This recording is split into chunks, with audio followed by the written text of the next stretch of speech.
विद्यार्थियों, आपका एक बार फिर से स्वागत है टोटल साइंस सॉल्यूशन चैनल पर।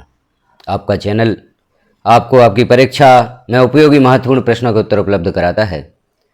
तो यहाँ हम देख रहे हैं, हमने अभी तैयारी की है जो आपकी त्रैमासिक परीक्षा होगी उससे संबंधित जो अध्याय हैं, जो त्रैमासिक परीक्षा तक का कोर्स है, उन अध्यायों को अभी हमने पब्लिश किया है। तो इसका एक और अध्याय जो होता है वह है हमारा पर्यावरण।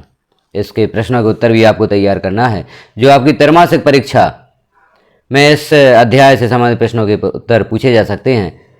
जैसे प्रश्न पहला है, क्या कारण है कि कुछ पदार्थ जैव निम्नीकरण होते हैं और कुछ अजैव निम्नीकरणीय? तो इसका उत्तर होगा, अजैव निम्नीकरणीय पदार्थ वे होते हैं जो छोटे जीवन द्वारा जैविक प्रक्रम में सरल पदार्थ में अपघटित हो जाते हैं। इसके विपरीत अजैव निम्नीकरणीय पदार्थ में लंबे समय तक बने रहते हैं, इनका विघटन नहीं हो पाता है तथा ये हानिकारक होते हैं।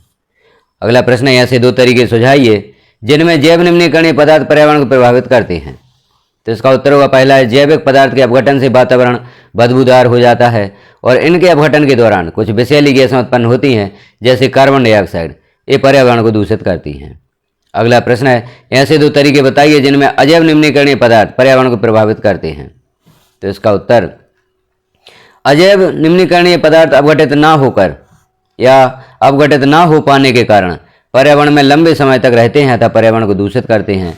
और दूसरा है, इनमें धरती पर गंदगी फैल रही है, ये सीवरेज व्यवस्था को भी प्रभावित कर रहे हैं, उदाहरण जैसे प्लास्टिक की थैलियाँ। अगला प्रश्न है, पोषीय स्तर क्या है? एक आहार श्रृंखला का उदाहरण दीजिए तथा इसमें विभिन्न पोषीय स्तर बताइए। उत्तर होगा, विविध जैविक स्तरों पर हिस्सा लेने वाले जीवों की श्रृंखला आहार श्रृंखला बनती है। विविध जैविक स्तरों पर हिस्सा लेने वाले जीवों की श्रृंखला आहार श्रृंखला बनती है। इसका प्रत्येक चरण एक पोषी स्तर का निर्माण करता है, जैसे घास, कीड़ा, मेंढक, सांप और गिद्ध। यह जो एक श्रृंखला है, यह पोषी स्तर की श्रृंखला है। इसे हम खाद्य श्रृंखला या आहार श्रृंखला भी कहते हैं। घास आहार श्रृंखला का प्रथम पोषी स्तर है, यह अपना भोजन स्वयं तैयार करती है। कीड़ा आहार श्रृंखला का द्वितीय पोषी स्तर है। मेंढक तृतीय पोषी स्तर है तथा यह घास खाता है। सांप इस श्रृंखला का चौथा पोषी है। गिद्ध इस श्रृंखला का पांचवा व अंतिम पोषी स्तर है। यह सर्वोच्च जो हम कहते हैं वो भोक्ता है। अगला प्रश्न है, पारितंत्र में अपमार्जकों की क्या भूमिका है? तो उत्तर है, जीवाणु तथा कवक आदि सूक्ष्म जीव अवशेषों का अपमार्जन करते हैं। ये जीव जटिल कार्बनिक पदार्थों को सरल अकार्बनिक पदार्थों में बदल देते हैं। ये पदार्थ मिट्टी अवशोषित कर लेती है, अतः ये सूक्ष्मजीव पुनः चक्रण में सहयोग करते हैं तथा पर्यावरण को गंदगी से बचाते हैं। अगला प्रश्न, ओजोन क्या है तथा यह किसी पारितंत्र को किस प्रकार प्रभावित करती है? तो ऑक्सीजन के 3 परमाणु संगलित होकर या संलगित होकर ओजोन या O3 के एक अणु बनाते हैं। ओजोन की परत वायुमंडल की ऊपरी सतह में होती है। यह हमें सूर्य की हानिकारक परावैंगनी विकिरणों को अवशोषित कर लेती है, तो ओजोन हमें कई बीमारियों जैसे त्वचा का कैंसर, अल्सर आदि से सुरक्षा प्रदान करती है। तो ओजोन में ऑक्सीजन के 3 परमाणु होते हैं। 3 परमाणु मिलकर ओजोन का एक अणु बनाते हैं और यह ओजोन की परत होती है, वायुमंडल की ऊपरी सतह में होती है।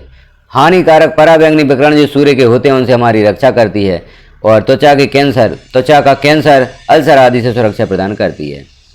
अगला प्रश्न है, आप कचरा निपटान की समस्या कम करने में क्या योगदान कर सकते हैं? किन्हीं 2 तरीकों का वर्णन कीजिए। तो इसका उत्तर होगा, हमें अजैविक पदार्थ की तुलना में जैविक पदार्थों का प्रयोग करना चाहिए। हमें प्लास्टिक की थैली की जगह कागज या जूट की थैली प्रयुक्त करनी चाहिए। दूसरा होगा, जैविक कचरे को ऐसी जगह निपटाना चाहिए जहां से पुनः चक्रण के लिए तैयार हो सकें। अगला प्रश्न है, निम्न में से कौन से समूहों में केवल जैव निम्नीकरणीय पदार्थ हैं? जैसे घास, पुष्प तथा चमड़ा, घास, लकड़ी तथा प्लास्टिक, फलों के छिलके, केक एवं नींबू का रस, केक, लकड़ी एवं घास। तो यहाँ पर जो उत्तर होगा सही वह होगा फलों के छिलके, केक एवं नींबू का रस, केक, लकड़ी एवं घास। कि आप यहाँ पर देख रहे हैं ए और बी जो हैं उनमें प्लास्टिक और चमड़ा है जो जैव निम्नीकरण पदार्थ नहीं है। तो इसका सही उत्तर होगा सी एवं डी। अगला प्रश्न, निम्न में से कौन आहार श्रृंखला का निर्माण करते हैं? घास, गेहूँ तथा आम, घास, बकरी तथा मानव, बकरी, गाय तथा हाथी, घास, मछली तथा बकरी। तो उत्तर होगा घास, बकरी तथा मानव, यह सही आहार श्रृंखला का निर्माण करते हैं। निम्न में से कौन पर्यावरण मित्र व्यवहार कहलाते हैं?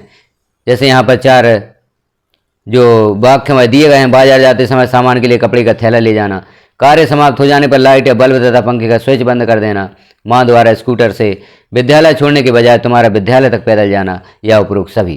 तो यह जो 3 वाक्य दिए गए हैं यह तीनों पर्यावरण मित्र व्यवहार दर्शाते हैं या पर्यावरण मित्र व्यवहार कहलाते हैं।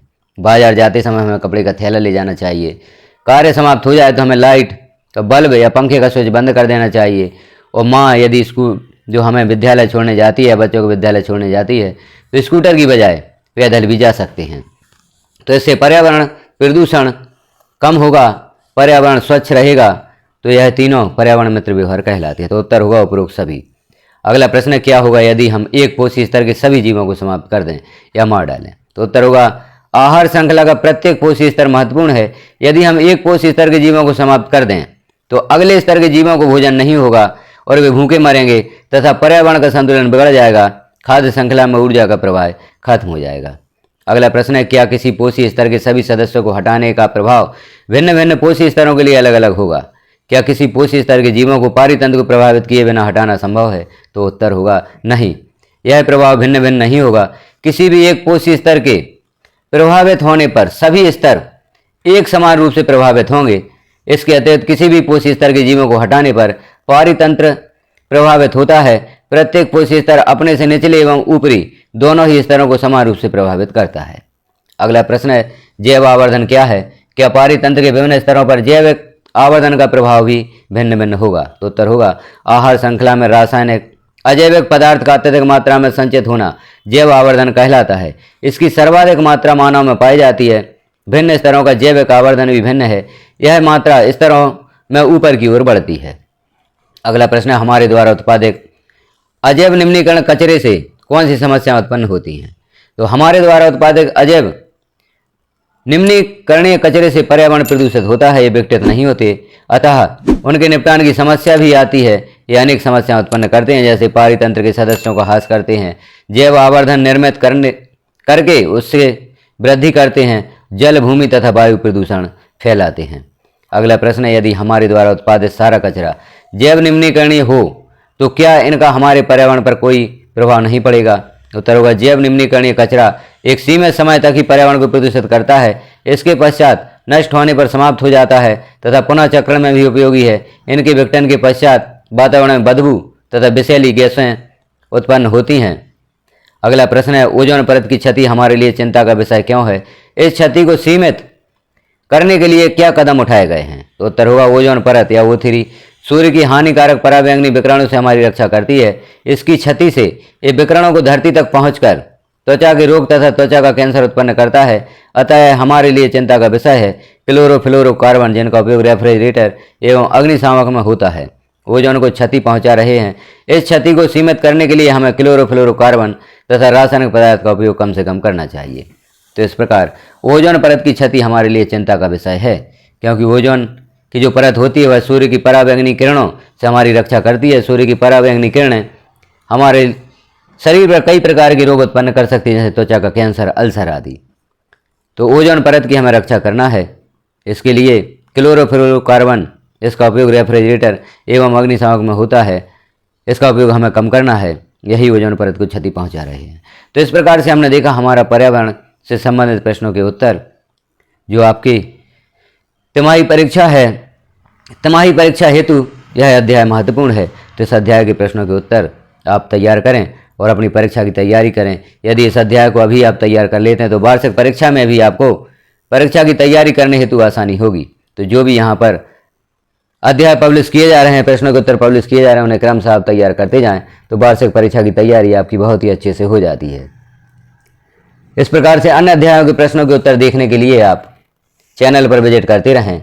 आपकी कक्षा की विषय विज्ञान से संबंधित सभी अध्यायों के प्रश्नों के उत्तर विभिन्न PDF के माध्यम से, हस्तलिखित नोट्स के माध्यम से, महत्वपूर्ण प्रश्नों के माध्यम से पब्लिश किए गए हैं। आप अपने संबंधित विषय की अध्ययन सामग्री यहाँ पर देख सकते हैं और परीक्षा की तैयारी बहुत ही आसानी से कर सकते हैं। वीडियो को अन्य साथियों में शेयर भी करें ताकि उन्हें भी यह लाभ प्राप्त हो सके, इन प्रश्नों के उत्तर उन्हें प्राप्त हो सकें। वीडियो को लास्ट तक देखने के लिए आपका धन्यवाद।